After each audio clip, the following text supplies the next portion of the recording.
Good morning girls. अपन लोग किशोरावस्था के बारे में बात कर रहे थे और उससे पहले अपन ने करी थी किशोरावस्था की विशेषताएं। उन्हीं विशेषताओं को मैं आगे बढ़ाते हुए बताती हूँ कि किशोरावस्था निश्चित प्रतिमान की अवस्था है। शैशवावस्था एवं बाल्यावस्था की तरह ही किशोरावस्था का भी अपना एक निश्चित विकास और एक प्रतिमान होता है, मतलब एक क्रम होता है। प्रतिमान का मतलब है एक क्रम होता है जो शनय शनय विकसित होकर परिपक्वता को प्राप्त करता है। प्रारंभ में तो प्राय सभी किशोरों को अपने माता पिता की बातें बिल्कुल भी अच्छी नहीं लगती हैं। उनकी सलाह सुझाव रोक टोक उन्हें बिल्कुल भी अच्छे नहीं लगते। वे माता पिता की बातों का विरोध करते हैं, अतः वे उनसे चिढ़ते हैं। इसके विपरीत उन्हें पड़ोसियों मित्रों की बातें अधिक अच्छी लगती हैं। किशोर बालक उन्हें ही अपना हितैषी मानते हैं। इसका लाभ उसके पड़ोसी उठाते हैं और उन्हें भ्रमित कर देते हैं। आए दिन अखबारों को पढ़ने में मिलता है कि पड़ोसी ने 14 से 15 वर्ष की बालिका को बहला फुसलाकर घर से भगा ले गया और बाद में बलात्कार कर उसकी हत्या कर दी। ये सब क्यों होता है?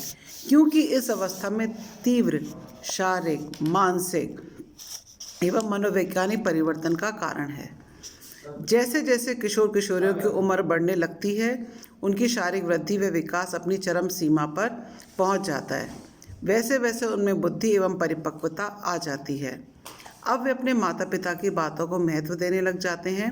उनके भीतर व्याप्त अस्थिरता, असुरक्षा की भावना, अनिश्चितता, भ्रम आदि दूर हो जाता है तथा वे सामाजिक रूप से स्थिर हो जाते हैं। फिर है किशोरावस्था विकसित सामाजिकता की अवस्था है।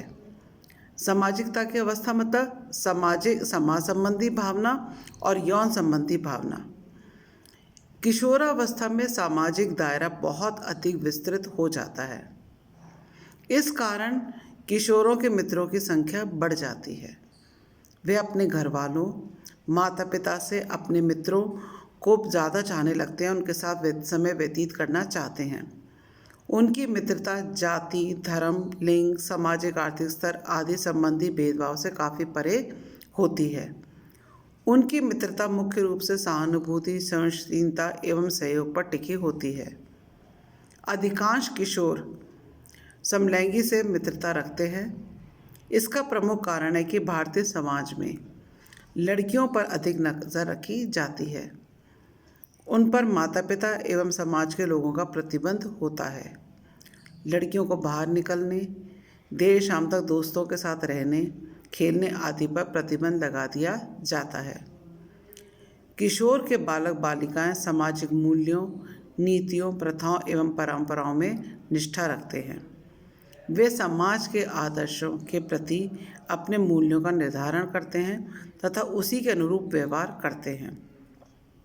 वे सामाजिक क्रियाओं में रुचि लेते हैं तथा होली, दशहरा, दीपावली, क्रिसमस आदि त्योहारों पर सक्रिय रूप से भाग लेते हैं।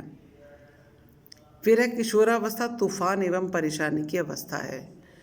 चूँकि किशोरावस्था में तीव्र शारीरिक, मानसिक, संवेगात्मक एवं हार्मोन परिवर्तन होते हैं, इन परिवर्तनों के कारण बालक भ्रमित हो जाता है कि उनके भीतर यह सब क्या हो रहा है। वह एकाएक हो रहे इन परिवर्तनों के साथ सामंजस्य स्थापित नहीं कर पाता, जिससे कि वह तनावग्रस्त हो जाता है।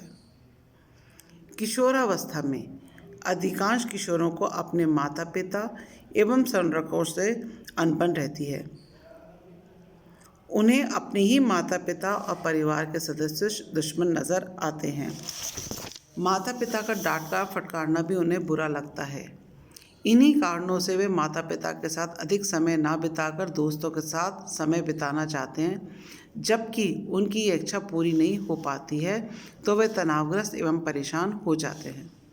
क्षण भर पहले जहाँ वे खुशियों के सागर में गोते लगा रहे थे, वहीं दूसरी तरफ निराशा की खाइयों में अपने आप को पड़ा पाते हैं। इसलिए किशोरावस्था को आंधी और तूफान की संज्ञा दी गई है। फिर है किशोरावस्था वीर पूजा की अवस्था है। किशोर के बालक बालिकाओं में अदम्य साहस व असीम उत्साह होता है। उनके मित्रों की संख्या भी अधिक होती है, परंतु वह उन्हीं मित्रों को हीरो मानते जो देखने में उनको आकर्षक, स्मार्ट, बोलने में वाक्पटु व मधुर हो तथा जिसका कार्य में व्यवहार उत्तम हो तथा जिसमें नेतृत्व की क्षमता हो। इसके अतिरिक्त किशोर उन लोगों को अपना आदर्श मानते हैं जो समाज एवं राष्ट्र की उन्नति में योगदान देते हैं। कुछ किशोर अपने प्रिय हीरो को भी हीरो मानते हैं, जैसे कोई हीरो हो या कोई खिलाड़ी हो या कोई भी जो हो, जो कि उनके लिए एक आदर्श लगता है। कुछ किशोर किशोरियों को उनको आदर्श मानकर वे उन्हीं के जीवन की प्रगति में करना चाहते हैं। उनकी अच्छाइयों को देखकर वे उन्हीं के साथ आगे बढ़ने की सोचते हैं। फिर है किशोरावस्था शैशवावस्था की पुनरावृत्ति है। किशोर किशोरियों की कुछ कुछ आदतें, कार्य, व्यवहार, संवेग, रुचियाँ आदि शिशु की तरह होते हैं। वे शिशु की भांति ही असुरक्षित, अस्थिर, चंचल, लापरवाह एवं स्वयं के प्रति अनिश्चित होते हैं।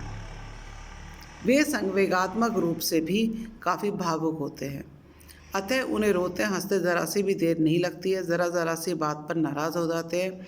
वहीं वे चिकनी चुपड़ी मीठी मीठी बातों पर आकर अपना सर्वस्व न्यौछावर करने को तैयार भी हो जाते हैं। वे उसी कार्य को करते हैं जिससे उनको खुशी मिलती है। शिशुओं की भांति उन्हें भी भ्रम होता है कि वे माता पिता एवं दूसरे लोगों के आकर्षण के केंद्र बिंदु हैं, परंतु ऐसा सोचना सरासर गलत है। उन्हें माता पिता, भाई बहन, परिवार के सदस्य, मित्र व शिक्षक के साथ समाधान बिठाना पड़ता है। शिशु जिस प्रकार विपरीत लिंगों के प्रति आकर्षित होता है, ठीक उसी प्रकार किशोर किशोरियों में विपरीत लिंगों के प्रति आकर्षित होते हैं।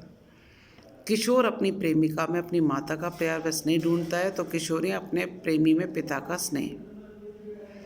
फिर है किशोरावस्था आत्मनिर्भरता की अवस्था है। किशोर के बालक बालिकाएं शारीरिक व मानसिक रूप से इतने परिपक्व हो जाते हैं कि वे अपना सभी काम खुद ही करते हैं, जैसे खाना पीना, नहाना धोना, पढ़ना लिखना, स्कूल का होमवर्क आदि करने के अलावा वे घरेलू कार्य में भी माता पिता एवं परिवार के सदस्यों के कार्य में सहयोग करते हैं। आत्मनिर्भरता की यही भावना उसके प्रौढ़ जीवन की तैयारी में सहायता प्रदान करती है। फिर है किशोरावस्था व्यवसाय चुनने की अवस्था है। व्यवसाय चुनने की सबसे सुंदर व श्रेष्ठ अवस्था होती है किशोरावस्था। किशोर बालक बालिकाएं पढ़ लिख कर क्या बनना चाहते हैं, इसका निर्धारण भी इसी अवस्था में हो जाता है। यदि वे डॉक्टर बनना चाहते हैं, इंजीनियर बनना चाहते हैं, व्याख्याता बनना चाहते हैं, वकील या अन्य पदों पर आसीन होते हैं, उसी प्रकार का विषय चयन करके पूरे मन से अध्ययन करते हैं और सफलता प्राप्त करते हैं। जो किशोर 17 से 21 वर्ष तक अपना व्यवसाय नौकरी का निर्धारण नहीं कर पाता है, वे जीवन में ठोकरें खाते फिरते रहते हैं, क्योंकि व्यवसाय का निर्धारण इसी अवस्था में किया जाना आवश्यक ही नहीं बल्कि अनिवार्य भी होता है। फिर एक किशोरावस्था अप्रसन्नता की अवस्था है। एक और किशोरावस्था जहाँ रंग बिरंगे सपने देखने, उमंगपूर्ण कल्पना करने, जीवन को हसीन बनाने की अवस्था है, वहीं दूसरी ओर यह अवस्था उनके लिए अप्रसन्नता एवं दुख देने वाली अवस्था है।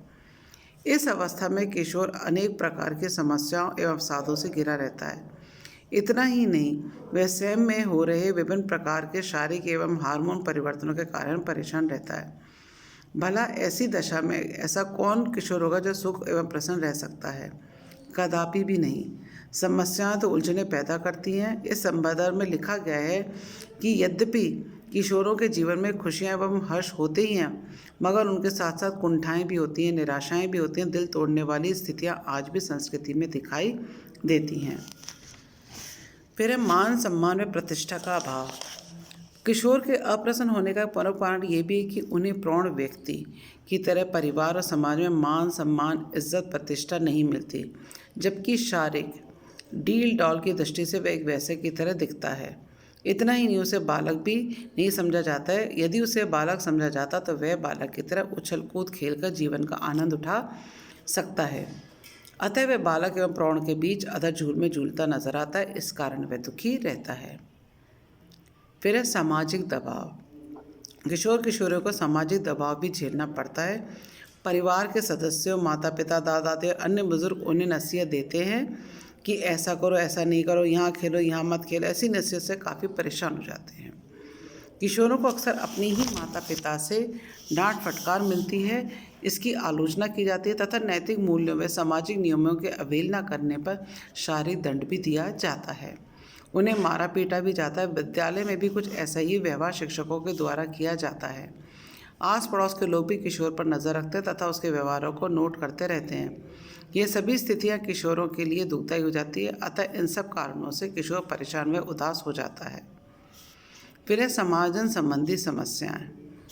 जब एक किशोर अपने माता पिता, भाई बहनों एवं परिवारजनों के शरण स्थल को छोड़कर परिपक्वता के विशाल सागर में प्रवेश करता है, तो उसके सामने अनेक समस्याएं सुरसा के मुंह की भांति उसे निगलने के लिए तैयार खड़ी रहती हैं। वे समस्याओं के जाल में गिर जाता है, जहाँ से निकल पाना अत्यंत ही मुश्किल भरा काम है। अतः किशोर समायोजन बिठाने की चेष्टा करता है। किशोर को अपने मित्रों, माता पिता, परिवारजनों, शिक्षकों आदि के साथ ही बदलते शारीरिक, मानसिक, सामाजिक व संवेगात्मक परिवर्तनों से भी समायोजन स्थापित करना पड़ता है।